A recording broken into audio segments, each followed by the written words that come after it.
Allah. Sebenarnya hanya itu aja. Jadi kebiasaan saya menggunakan fa inna ma'al usri yusra, inna ma'al usri yusra itu di semua lini kehidupan sehari-hari, sehingga sebenarnya kalau kita pasrahkan sama Allah Ta'ala dan apa yang kita kerjakan itu sebenarnya baik, benar, halal, nanti Allah akan memberikan kemudahan. Ini satu, ini pedomannya. Kemudian berikutnya apa? Kalau memang imamnya memang dia itu berjalannya seperti itu, insya Allah nanti akan diberikan waktu, kemudian persoalan, kemudian tempat pada keluarga yang menginginkan keluarganya baik. Kan seperti itu, Ji. Pamannya habis kerja pulang, kan dipulang kan nanti ada anak yang ngomong, istri yang ngomong, dan kita kan imam kan yang dengerin sebenarnya. Nah, pendengaran kita itu akan menyaring yang diomongkan anak itu baik apa tidak, kan tahu sebenarnya. Bener nggak, Cici? Iya. Apa yang diomongkan istri juga tahu baik apa tidak, bener nggak? Persoalannya adalah pada saat tidak baik itu kita mampu nggak menghentikan mereka. Kan begitu. Sehingga pada saat itulah sebenarnya kita disuruh dakwah oleh Allah Ta'ala di dalam keluarga. Istri ngomong tidak baik, ya ditegur dengan baik-baik. Kalau memang ini agak keras, ya negurnya nggak usah di depan anak-anak, tegur di kamar, mamanya, kan begitu. Kalau anak-anak yang ngomong tidak baik, ya ditegur yang baik. Karena titik pada saat kita itu mendengar ada kata-kata yang tidak baik keluar dari lisan istri atau anak-anak kita itu petunjuk dari Allah Ta'ala agar kita itu berdakwah di dalam keluarga. Selama ini orang itu berkeluarga itu tidak pernah yang namanya di dalam pikiran dan otaknya itu dakwah di dalam keluarga. Ya, sehingga dia tidak tahu kapan dia mau mulai dakwah. Yang penting keluarganya anteng itu sudah aman. Loh, bukan. Keluarga anteng tidak ada persoalan itu nol loh nilainya. Nggak ada ujian dari Allah Ta'ala. Tapi pada waktu anak itu ngomong begini, anak itu melakukan ini, nah di titik itulah petunjuk kita itu untuk berdakwah. Kan gitu. Contoh umpamanya kasus, saya diminta menyelesaikan kasus skizofrenia umpamanya. Kan gitu. Kalau di tempat dokter hanya cuma dikasih obat penenang, obat depresi, ya. Nah, di titik itu dicoba oleh orang tua ke sini, ketemu, saya cari analisa. Kenapa si putranya atau putrinya ini depresi? Saya coba cari. Nah, di titik ayah dan ibunya tahu, kemudian mengenal saya, kemudian ke sini. Di sini saya memberikan nasihat. Nasihat yang insya Allah tidak keluar dari syariat Islam. Kan gitu. Umpamanya di anaknya, kenapa kamu murung di kamar, kenapa gini, anaknya ngomong.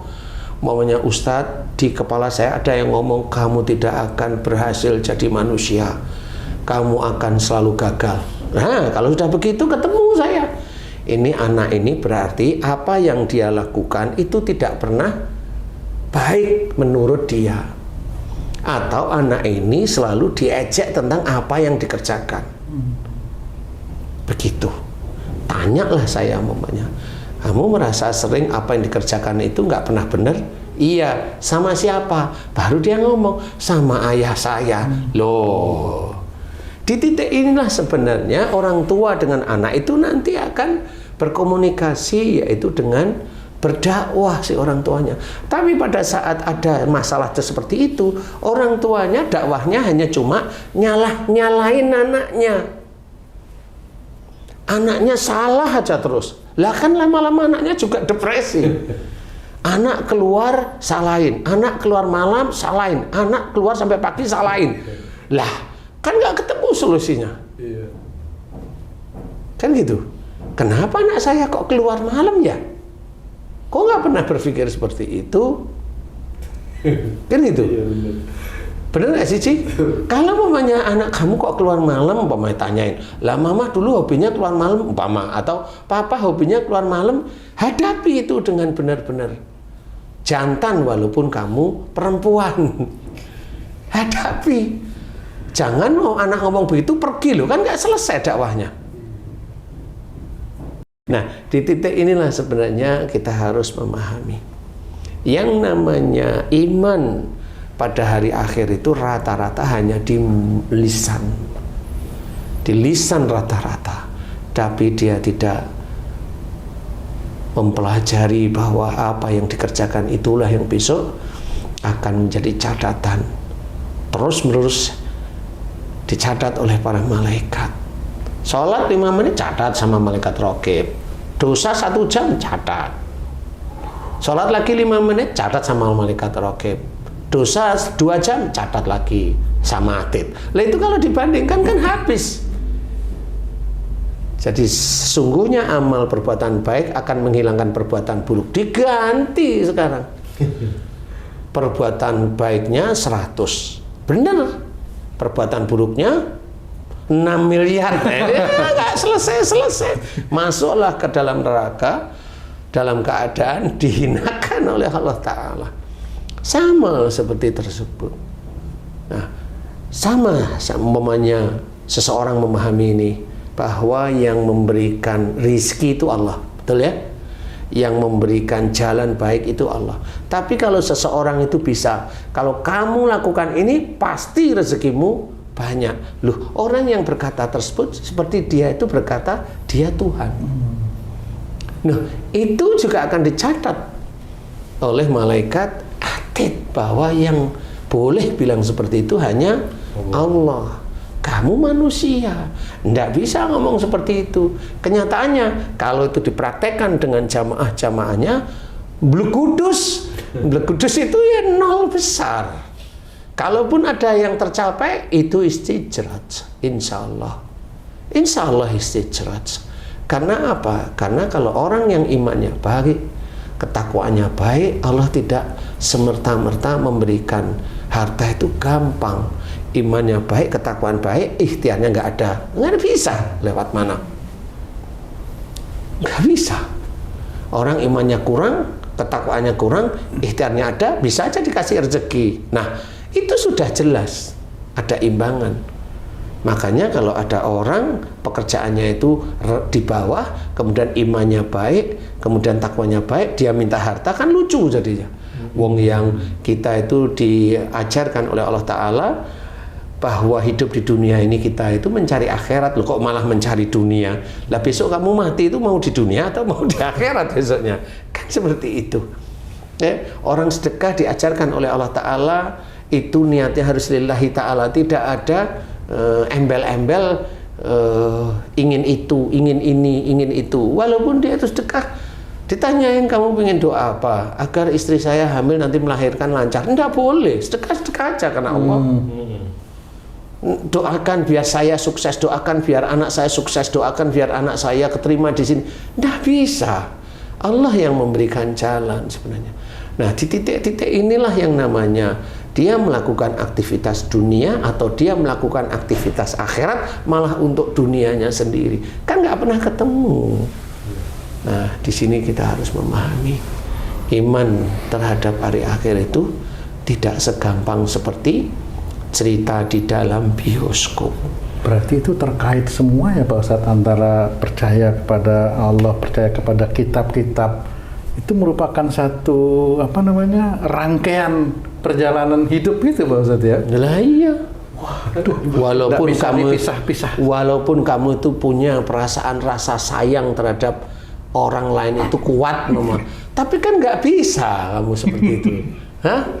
Rasa sayang yang paling kuat kan kita ada urutannya pada Allah, kita mengerjakan pada Rasul, kita juga mengerjakan apa yang dikerjakan Rasul. Pada istri rasa sayang, nah kan mulai dipilah-pilah lagi, di breakdown, dinasehati kalau salah, dielus kepalanya kalau salah, kalau benar nggak usah dipuji, kalau dia terlalu bangga dinasehati, jangan terlalu bangga.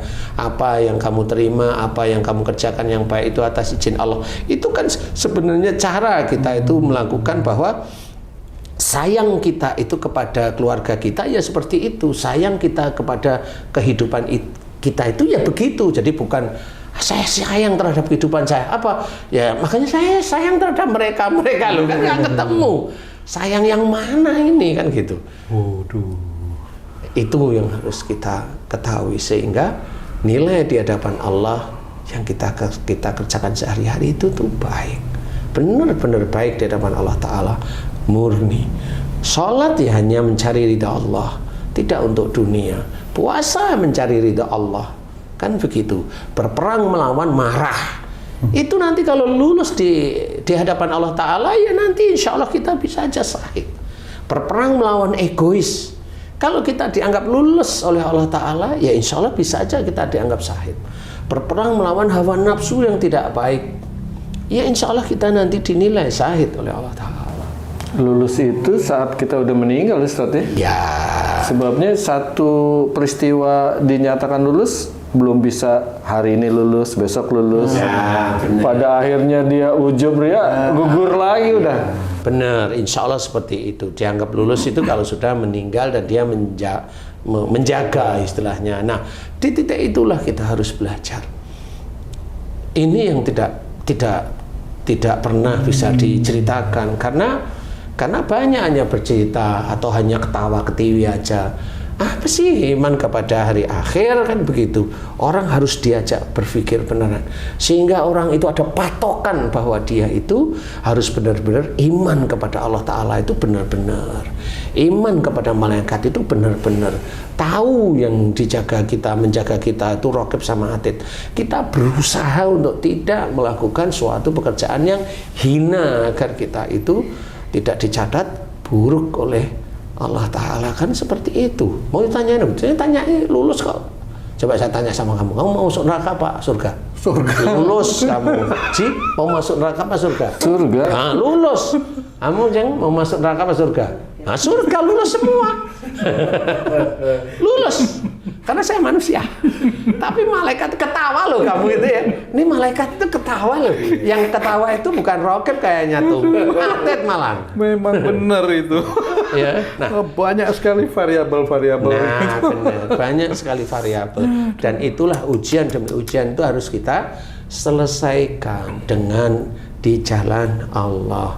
Insya Allah kalau kita lulus benar-benar di hadapan Allah Ta'ala, baru kita mendapatkan nanti variabel untuk iman kepada hari akhir itu runut dari mulai iman kepada Allah, malaikat, Nabi, Quran, kemudian takdir. Iman kepada takdir aja udah ngeresulo aja. Saya pernah menyelesaikan suatu soal fisika itu, untuk menjawab sampai benar itu membutuhkan 3 sampai 4 rumus untuk dapat menyelesaikan. Ternyata dalam satu hari kehidupan manusia itu 6 keyakinan atau 6 rukun iman itu dibutuhkan juga supaya lulus itu. Benar itu, dan itu benar, compang-camping itu. Benar Haji tadi. Jadi pada saat kita itu mulai membuka mata, kita itu akan terkait yang namanya iman kepada Allah Ta'ala, iman kepada malaikat, iman kepada Rasul, iman kepada kitabullah, kepada takdir. Itu akan terkait semuanya. Itu tidak akan bisa lepas. Nah, di titik itulah kalau memang tadi bahasanya kalau fisika bisa menggunakan 3-4 rumus, di sini menggunakan ke-6-6-nya. Di titik inilah kita berusaha taat kepada Allah Ta'ala walaupun sulit. Karena ujian-ujian yang kita hadapi belum tentu segampang apa yang orang lain pikirkan, yang duduk di atas sana memerintahkan anak buahnya dengan gampang. Bukan. Orang yang seperti itu di dunia bisa aja besok di akhiratnya dibalik oleh Allah Ta'ala menjadi orang yang paling di bawah neraka. Nggak usah takut seperti itu, nggak usah iri dengan mereka, nggak usah. Kita kerjakan aja apa yang bisa kita kerjakan, seperti itu. Ibadah kita kerjakan, kita tambahi yang belum. Insya Allah disitulah mulai kita bisa istiqomah tanpa melihat orang lain atas. Orang atas itu yang kita lihat hanya dunianya, nggak usah. Kalau orang lain yang kita lihat atasnya adalah ibadahnya. Insya Allah dari situlah mudah-mudahan kita senantiasa ingat bahwasanya hidup kita di dunia ini sebenarnya hanya untuk akhirat. Kalau kita merasa iman kepada hari akhir, persiapkan. Bagi saudara-saudara beriman itu harus paham iman kepada hari akhir itu yang bagaimana. Kerjakan semuanya dari mulai la ilaha illallah ya, tidak ada Tuhan selain Allah, kemudian Muhammadur Rasulullah, ya Muhammad adalah Rasulullah, dan kemudian kita juga iman kepada malaikat, kita belah, kemudian takdir. Nah, biasanya orang Islam itu compang camping, salah satunya yang kuat itu di takdir itu. Insya Allah belajar dari iman kepada hari akhir ini sehingga menjadikan kita lebih paham siapa diri kita. Sebenarnya tidak perlu kita itu berbangga dengan ibadah yang kita kerjakan, tetapi senantiasa mencari kesalahan dan dosa yang kita lakukan setiap hari. Mudah-mudahan itu bisa menjadikan kita lebih taat kepada Allah Ta'ala. Allahu a'lam.